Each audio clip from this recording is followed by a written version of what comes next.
Indian cinema की one of the most iconic films Dilwale Dulhania ले जाएंगे, जिसके स्टार शाहरुख खान और काजोल थे, वो फिल्म 1995 में रिलीज़ हुई थी। इस फिल्म के रिलीज़ होने के साथ शाहरुख और काजोल ने सीधा सुपरस्टारडम देखा। इस फिल्म के पहले शाहरुख और काजोल की एक सर्टन फॉलोइंग थी, बट इस फिल्म के रिलीज़ के बाद दोनों रातों रात सुपरस्टार बन गए।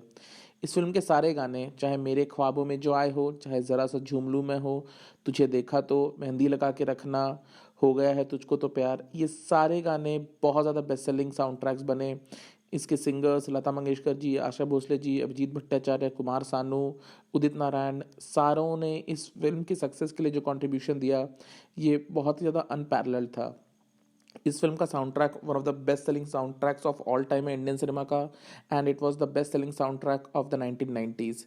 इस फिल्म से जुड़े हुए सारे कलाकार, चाहे अमरीश पुरी जी बाबूजी के कैरेक्टर में हो, चाहे अनुपम खेर जो कि पॉप्स के कैरेक्टर में और शाहरुख खान के फादर प्ले कर रहे हैं, उन सारे लोगों ने इस फिल्म में जो कंट्रीब्यूट किया वो इस फिल्म को एक क्लासिक फिल्म बना देती है। ये सब तो हम जानते ही हैं कि इस फिल्म में आदित्य चोपड़ा जो यश चोपड़ा के बेटे हैं और जिनकी डेब्यू फिल्म थी, उनकी पहली चॉइस इस रोल के लिए, राज के रोल के लिए सैफ अली खान थे। बट सैफ अली खान को ये फिल्म पसंद नहीं आई और सैफ अली खान ने ये फिल्म रिजेक्ट कर दी थी। बट बहुत कम लोग ये जानते हैं कि शाहरुख खान को फाइनलाइज करने से पहले आदित्य चोपड़ा ने हॉलीवुड के superstar and the biggest movie star on planet Tom cruise से इस फिल्म के लिए बातचीत की थी। जी हाँ, Aditya Chopra personally Tom cruise से मिलने गए थे हॉलीवुड। वहाँ पे उन्होंने टॉम क्रूज के साथ मीटिंग शेड्यूल की थी, एंड आदित्य चोपड़ा की मीटिंग भी टॉम क्रूज से हुई थी। टॉम क्रूज उस टाइम पे 1994 में जब फिल्म उनको ऑफर की थी यशराज फिल्म्स ने, तो उन्होंने अपना रिम्यूनरेशन को स्लैश किया था बिकॉज उनको कहानी बहुत पसंद आई थी। And Yashraj films and Aditya Chopra इस फिल्म को बनाना चाहती थी as a cross continental love story, जिसमें टॉम क्रूज एक एनआरआई बंदे का रोल प्ले करेंगे who falls in love with an Indian girl. And Tom Cruise को जब ये कहानी सुनाई आदित्य चोपड़ा ने, तो उनको ये कहानी पसंद बहुत आई।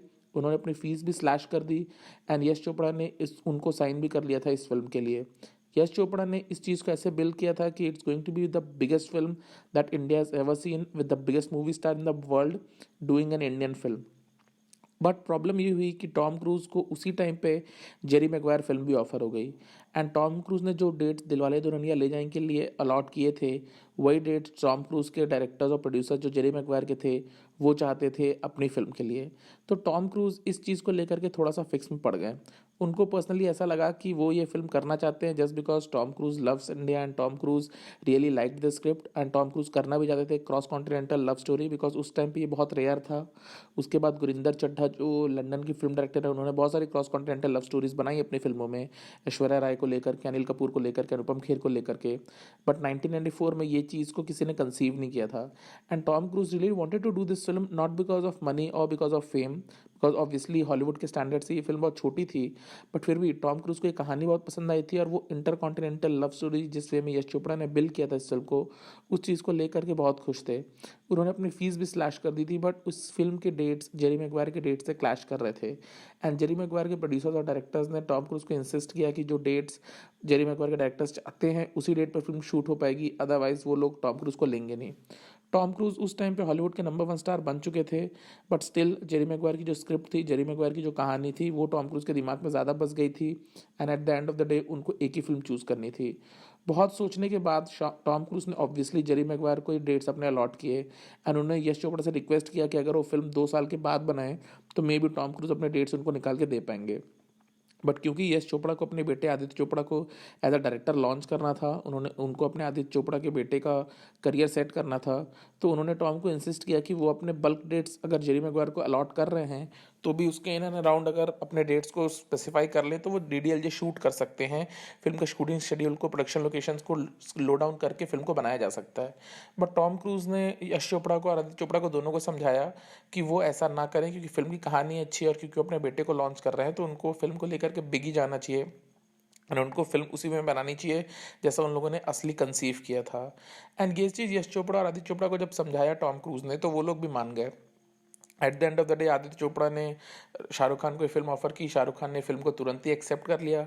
फिल्म बहुत बड़ी ब्लॉकबस्टर हुई, फिल्म के गाने चार्ट बस्टर्स हुए, सिमरन के बाबूजी का रोल प्ले करने वाले अमरीश पुरी लोगों के दिल में छा गए, छुटकी लोगों के दिल में छा गई, फरीदा जलालुद्दीन लोगों के दिल में छा गए।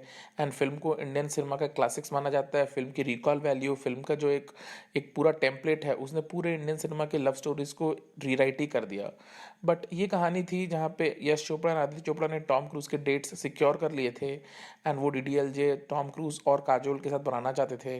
बट क्योंकि टॉम क्रूज़ को डीडीएलजे और जेरी मैगवायर में से किसी एक को चूज़ करना था, तो उन्होंने जेरी मैगवायर को चूज़ किया। ऑल्दो ये चीज़ भी हम सब जानते हैं जो हॉलीवुड फिल्म्स देखते होंगे कि जेरी मैगवायर भी एक आइकॉनिक फिल्म है, वो भी एक आइकॉनिक लव स्टोरी है। उसने भी वहाँ पे ऑस्कर अवार्ड जीते थे एंड उसका शो मी द मनी वाला डायलॉग बहुत ज़्यादा हिट हुआ था। आज तक वो रेलेवेंट डायलॉग है एंड जेरी मैगवायर को भी हॉलीवुड की one of the most iconic love stories में गिना जाता है।